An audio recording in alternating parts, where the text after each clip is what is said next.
ആകാശവാണി. നമസ്കാരം. വാർത്തകൾ വായിക്കുന്നത് ഗോപകുമാർ.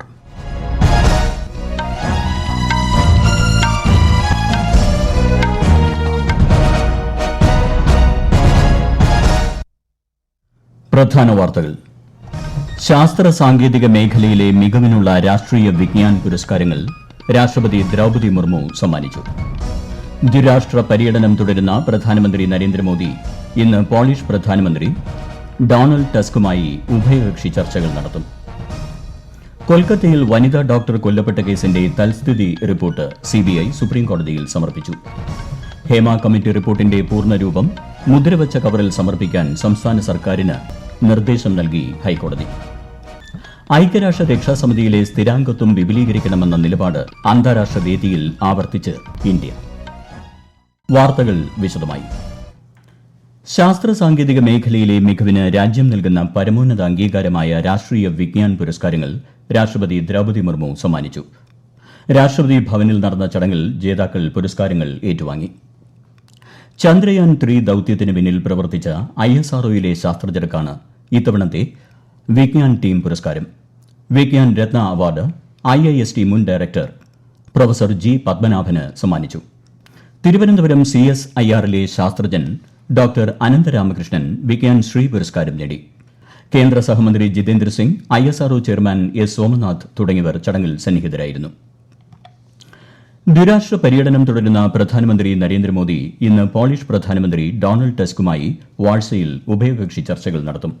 സമകാലിക പ്രാധാന്യമുള്ള നിരവധി വിഷയങ്ങൾ നേതാക്കൾ ചർച്ച ചെയ്യും. ഇരു രാജ്യങ്ങൾക്കുമിടയിലെ ബന്ധം പുതിയ മേഖലകളിലേക്ക് വ്യാപിപ്പിക്കുന്നതിനുള്ള സാധ്യതകളെക്കുറിച്ചും നേതാക്കൾ ആശയങ്ങൾ പങ്കുവയ്ക്കും. പോളണ്ട് പ്രസിഡന്റ് ആന്ദ്രേ ഡൂഡയുമായും ശ്രീ മോദി ഇന്ന് കൂടിക്കാഴ്ച നടത്തുന്നുണ്ട്.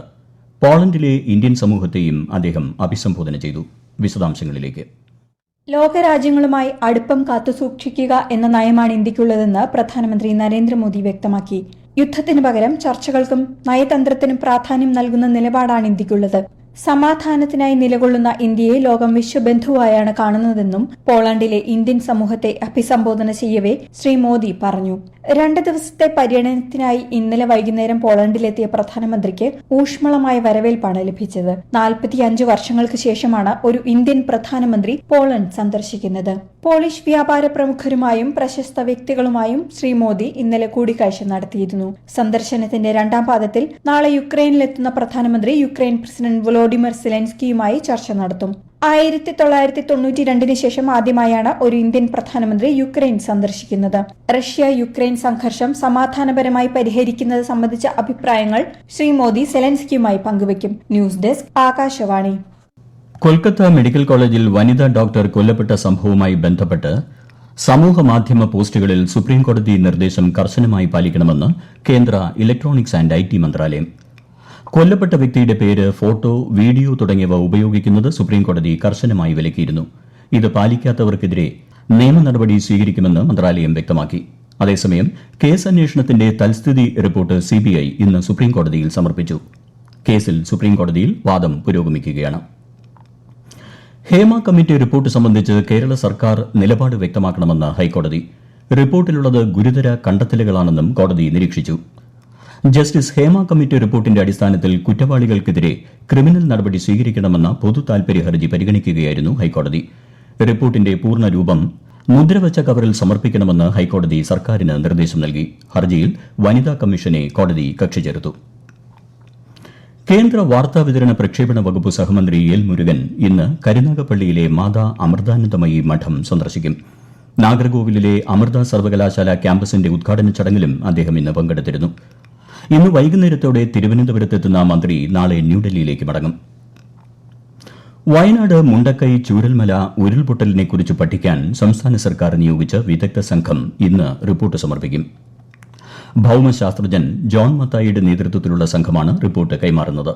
റിപ്പോർട്ടിന്റെ അടിസ്ഥാനത്തിലായിരിക്കും ദുരന്ത മേഖലയിലെ തുടർ പ്രവർത്തനങ്ങൾ. മുംബൈ തിരുവനന്തപുരം വിമാനത്തിലെ ബോംബ് ഭീഷണി വ്യാജമാണെന്ന് പോലീസ്. വിമാനം ബോംബ് ഭീഷണിയെ തുടർന്ന് ഇന്ന് രാവിലെ അടിയന്തരമായി നിലത്തിറക്കിയിരുന്നു. പൈലറ്റിന് ലഭിച്ച ഫോൺ സന്ദേശത്തിന്റെ അടിസ്ഥാനത്തിലാണ് വിമാനം നിലത്തിറക്കിയത്. 137 യാത്രക്കാരെയും സുരക്ഷിതരായി പുറത്തെത്തിച്ച ശേഷം നടത്തിയ പരിശോധനയിൽ ബോംബ് ഭീഷണി ഇല്ല എന്ന് സ്ഥിരീകരിക്കുകയായിരുന്നു. ഫോൺ സന്ദേശത്തിന്റെ ഉറവിടത്തെക്കുറിച്ച് അന്വേഷണം ആരംഭിച്ചു. ഈ വാർത്തകൾ ആകാശവാണിയിൽ നിന്ന്. പ്രധാനമന്ത്രി നരേന്ദ്രമോദി ആകാശവാണിയിലൂടെ ജനങ്ങളുമായി ആശയങ്ങൾ പങ്കുവയ്ക്കുന്ന പ്രതിമാസ റേഡിയോ പരിപാടി മൻ കി ബാത്ത് ഈ ഞായറാഴ്ച രാവിലെ 11 മണിക്ക് പ്രക്ഷേപണം ചെയ്യും. മൻ കി ബാത്തിന്റെ 113ാം പതിപ്പാണിത്. പരിപാടിയിലേക്കുള്ള ആശയങ്ങളും അഭിപ്രായങ്ങളും NaMo app, my gov platform, toll free നമ്പരായ 1800117800 എന്നിവയിലൂടെ നാളെ വരെ അറിയിക്കാം. ആകാശവാണി തിരുവനന്തപുരം നിലയത്തിന്റെ 75ാം വാർഷികത്തോടനുബന്ധിച്ചുള്ള പോഷകബലം പ്രാണബലം സെമിനാർ തിരുവനന്തപുരത്ത് ഇന്ന് നടന്നു. വെള്ളനാട് ബ്ലോക്ക് പഞ്ചായത്ത് ഹാളിൽ പ്രശസ്ത സാഹിത്യകാരി റോസ്മേരി സെമിനാർ ഉദ്ഘാടനം ചെയ്തു. ആകാശവാണി തിരുവനന്തപുരം നിലയം പ്രോഗ്രാം മേധാവി വി ശിവകുമാർ ചടങ്ങിൽ അധ്യക്ഷത വഹിച്ചു. പ്രഥമ ദേശീയ ബഹിരാകാശ ദിനത്തോടനുബന്ധിച്ച് ന്യൂഡൽഹിയിലെ ഭാരത് മണ്ഡപത്തിൽ നടക്കുന്ന പരിപാടി രാഷ്ട്രപതി ദ്രൌപദി മുർമു നാളെ ഉദ്ഘാടനം ചെയ്യും. കഴിഞ്ഞ വർഷം ഓഗസ്റ്റ് 23-ന് ചന്ദ്രയാൻ 3 ദൌത്യത്തിലൂടെ ചന്ദ്രന്റെ ദക്ഷിണ ധ്രുവത്തിൽ വിക്രം ലാൻഡർ ഇറക്കിയതിന്റെ സ്മരണയിലാണ് ദിനാചരണം സംഘടിപ്പിക്കുന്നത്. രാജ്യമെമ്പാടും വിപുലമായ ആഘോഷ പരിപാടികളാണ് ദേശീയ ബഹിരാകാശ ദിനത്തോടനുബന്ധിച്ച് നാളെ നടക്കുന്നത്. ഐക്യരാഷ്ട്ര രക്ഷാസമിതിയിലെ സ്ഥിരാംഗത്വം കൂടുതൽ രാജ്യങ്ങൾക്ക് നൽകുന്നതിന് നേർക്കുള്ള എതിർപ്പുകൾ തള്ളിക്കളയണമെന്ന് ഇന്ത്യ. ആഫ്രിക്കയ്ക്ക് അർഹമായ സ്ഥാനം രക്ഷാസമിതിയിൽ നിഷേധിക്കുന്നത് ശരിയല്ലെന്നും ഇന്ത്യ നിലപാട് വ്യക്തമാക്കി. സിയേറ ലിയോണിന്റെ നേതൃത്വത്തിൽ സമാധാനം വിഷയമാക്കി നടന്ന ഉന്നതതല ചർച്ചയിലാണ് ഇന്ത്യൻ നയതന്ത്ര പ്രതിനിധി ആർ രവീന്ദ്ര ഇക്കാര്യം വ്യക്തമാക്കിയത്. ആഫ്രിക്കയ്ക്ക് രക്ഷാസമിതിയിൽ 2 സ്ഥിരം സീറ്റുകൾ നൽകുന്നതിനെ ഇന്ത്യ പിന്തുണയ്ക്കുന്നതായും അദ്ദേഹം അറിയിച്ചു. ആന്ധ്രാപ്രദേശിലെ അനകപ്പള്ളിയിൽ മരുന്ന് നിർമ്മാണ കമ്പനിയിലെ റിയാക്ടർ പൊട്ടിത്തെറിച്ചുണ്ടായ അപകടത്തിൽ മരിച്ചവരുടെ എണ്ണം 17ആയി. സംഭവത്തിൽ രാഷ്ട്രപതി ദ്രൌപദി മുർമു, പ്രധാനമന്ത്രി നരേന്ദ്രമോദി തുടങ്ങിയ നേതാക്കൾ ദുഃഖം രേഖപ്പെടുത്തി. പ്രധാനമന്ത്രിയുടെ ദുരിതാശ്വാസ നിധിയിൽ നിന്ന് മരിച്ചവരുടെ കുടുംബത്തിന് 2 ലക്ഷം രൂപയും പരിക്കേറ്റവർക്ക് 50,000 രൂപയും ധനസഹായം പ്രഖ്യാപിച്ചിട്ടുണ്ട്. അപകടത്തെക്കുറിച്ച് ഉന്നതതല അന്വേഷണം നടത്തുമെന്നും അനാസ്ഥ കണ്ടെത്തിയാൽ ഫാക്ടറി മാനേജ്മെന്റിനെതിരെ കർശന നടപടി സ്വീകരിക്കുമെന്നും ആന്ധ്ര മുഖ്യമന്ത്രി എൻ ചന്ദ്രബാബു നായിഡു അറിയിച്ചു. ഖേലോ ഇന്ത്യ അസ്മിത യോഗാസന ലീഗിന് ഇന്ന് ബീഹാറിലെ പാറ്റ്നയിൽ തുടക്കം. 3 ദിവസത്തെ പരിപാടിയിൽ ബീഹാർ, ഝാർഖണ്ഡ്, അസം, മേഘാലയ തുടങ്ങിയ സംസ്ഥാനങ്ങളിൽ നിന്നുള്ള 500 വനിതാ താരങ്ങൾ പങ്കെടുക്കുന്നുണ്ട്. യോഗാസന ലീഗിന് ശനിയാഴ്ച സമാപനമാകും. അസമിലെ മുസ്ലിം സമുദായങ്ങൾക്കിടയിൽ പ്രായപൂർത്തി എത്തുന്നതിന് മുൻപ് പ്രത്യേക വ്യവസ്ഥകൾ പ്രകാരം വിവാഹങ്ങൾ അനുവദിക്കുന്ന 1935 നിയമം റദ്ദാക്കുന്ന ബില്ലിന് സംസ്ഥാന മന്ത്രിസഭ അംഗീകാരം നൽകി. അസമിലെ പെൺകുട്ടികൾക്ക് നീതി ഉറപ്പാക്കാനുള്ള സുപ്രധാന നടപടിയാണ് തീരുമാനമെന്ന് മുഖ്യമന്ത്രി ഹിമന്ത ബിശ്വ ശർമ്മ പറഞ്ഞു. ബില്ല് അടുത്ത സമ്മേളനത്തിൽ നിയമസഭയിൽ അവതരിപ്പിക്കും. ഹമാസുമായുള്ള വെടിനിർത്തൽ കരാറിന്റെ ഭാഗമായി ഗാസ ഈജിപ്ത് അതിർത്തിയിലെ സൈനികരെ പിൻവലിക്കാൻ സമ്മതിച്ചെന്ന വാർത്ത ഇസ്രായേൽ പ്രധാനമന്ത്രി ബെഞ്ചമിൻ നെതന്യാഹുവിന്റെ ഓഫീസ് നിഷേധിച്ചു.